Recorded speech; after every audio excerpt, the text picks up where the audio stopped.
Hola amigos, es un placer volver a conectarme con vosotros y seguir compartiendo este estudio, este peregrinaje en el Evangelio de Marcos, donde vamos conociendo la persona, la obra de Jesús, sus palabras, sus enseñanzas, sus actos. Y de esa manera, conociéndole a Él, conocemos el camino hacia la vida eterna, hacia la redención. El capítulo 6 del Evangelio de Marcos relata también el momento en que Jesús llamó a aquellos que se denominaron enviados, apóstoles, los famosos 12 apóstoles de Jesús. Con el llamamiento de estos 12 hombres se dio comienzo a lo que sería la organización del nuevo Israel de Dios, de la iglesia cristiana. Durante mucho tiempo el pueblo de Israel había sido el pueblo de Dios, la asamblea de Dios. Ese pueblo que había sido liberado por Dios del cautiverio en Egipto, se transformó en la congregación de Jehová, en la congregación de Dios en el desierto. Luego se transformó en ese estado monárquico que durante siglos también fue el pueblo de Dios, aunque dividido en dos reinos, el reino del norte, el reino del sur. Era el pueblo de Dios, con sus luces, con sus sombras, el pueblo a través del cual Dios dio el mensaje de que vendría el Mesías, anunció la llegada del Mesías a través de los profetas de Israel y los profetas de Judá, y finalmente esas profecías se cumplieron con la venida de Jesús. Pero cuando este pueblo rechazó finalmente a Jesús, el viejo Israel dejó de ser el pueblo de Dios y apareció un nuevo Israel, no ya limitado geográficamente ni con contextos étnicos, sino un nuevo Israel espiritual centrado en la aceptación de Jesús como el Mesías y como el Salvador. Cuando él llamó a los 12, inició la organización de este nuevo Israel.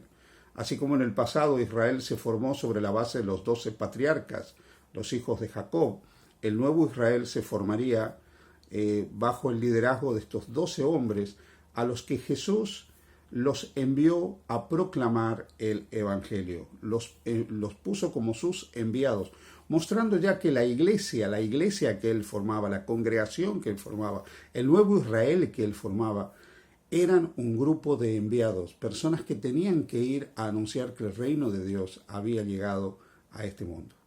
El capítulo 6, versículos 11 en adelante dice: «Y si en algún lugar no os recibieren ni os oyeren, salid de allí, y sacudid el polvo que está debajo de vuestros pies para testimonio a ellos.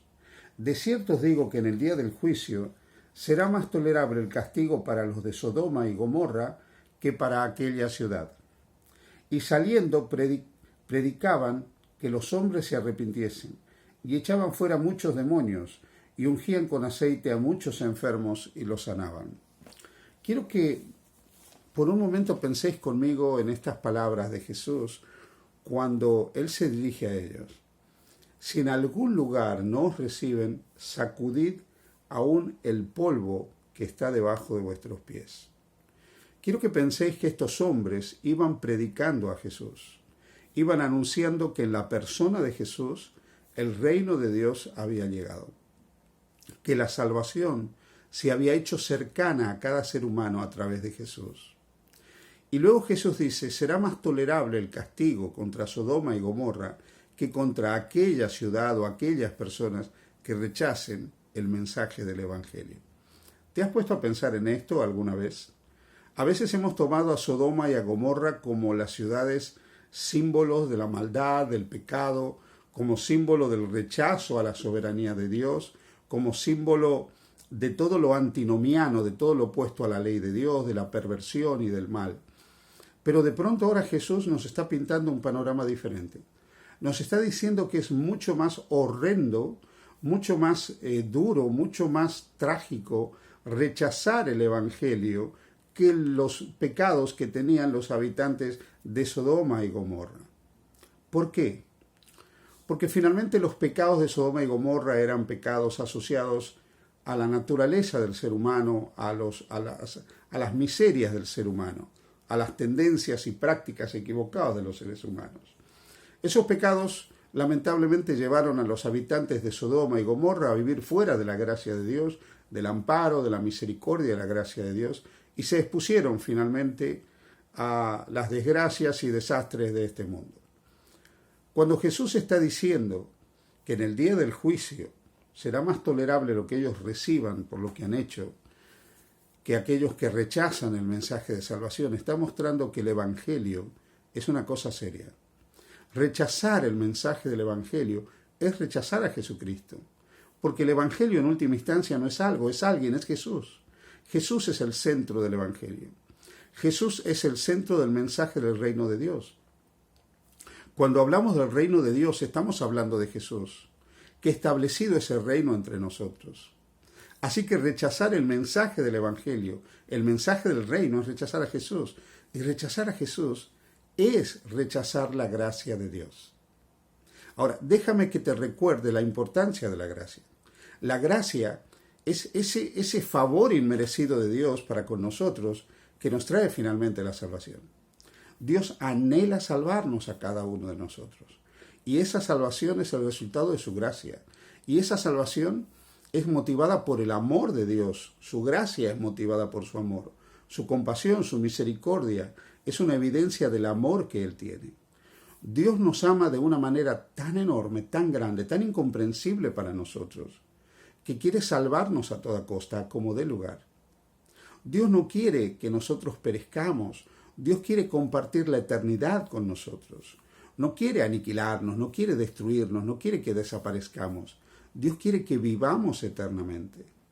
Y como su corazón, lleno de amor por nosotros, desea que nosotros podamos compartir con Él la eternidad, Él decidió hacer todo lo que podía hacer para que eso sea real.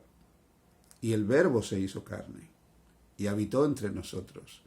Y vimos su gloria, gloria como del unigénito del Padre, lleno de gracia y de verdad. La gracia de Dios se manifestó en Jesús. La bondad, la misericordia, esa compasión de Dios por el ser humano se manifestó en Jesús. Es en Jesús donde Jesús nos dice que nos ama.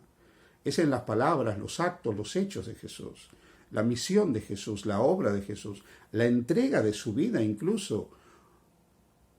La mayor evidencia, el mayor mensaje del amor de Dios por nosotros.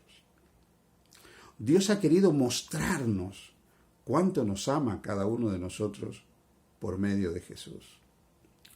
Por lo tanto, si nosotros rechazamos a Jesús, rechazamos el Evangelio de salvación, estamos rechazando lo único que nos puede otorgar a nosotros la vida eterna. Por eso es más trágico que el pecado de los habitantes de Sodoma y Gomorra rechazar a Jesucristo, rechazar la gracia. Porque si rechazas la gracia, no tienes ninguna otra posibilidad. Es más grave que haber sido perverso, es más grave que haber sido malvado, es más grave que haber sido insolidario, como los habitantes de Sodoma y Gomorra. Cualquier pecado que te puedas imaginar que te parezca atroz, no es comparable con el rechazar la gracia de Dios en Jesús. El pecado más horrendo que puede cometer la humanidad es el rechazo de Jesús. Y ahí estuvo el gran dilema del pueblo de Israel. Israel dejó de ser el pueblo elegido por rechazar la gracia, por rechazar el amor y la compasión de Jesucristo. Y eso nos puede acontecer a nosotros y puede acontecer a la denominación donde nosotros estamos. Cada vez que el hombre rechaza la gracia de Dios en Cristo, se expone a la perdición de la vida eterna. Cada vez que el hombre rechaza la misericordia de Dios en Jesús, está perdido. Dios envió a su Hijo para que seamos salvos. El que cree en el Hijo tiene vida eterna. Justificados por la fe tenemos paz para con Dios por medio de nuestro Señor Jesucristo. Por Él y en Él podemos tener la salvación eterna. En virtud de los méritos de Cristo todos somos redimidos, todos somos salvados, a condición de que le reconozcamos a Él, al Hijo de Dios, el Verbo eterno como nuestro sustituto y nuestro garante ante el Padre.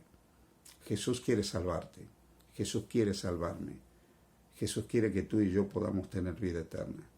Abramos pues la puerta de nuestros corazones a Jesús para poder disfrutar de esa salvación que Él nos otorga. Dios te bendiga. Feliz día junto a Jesús.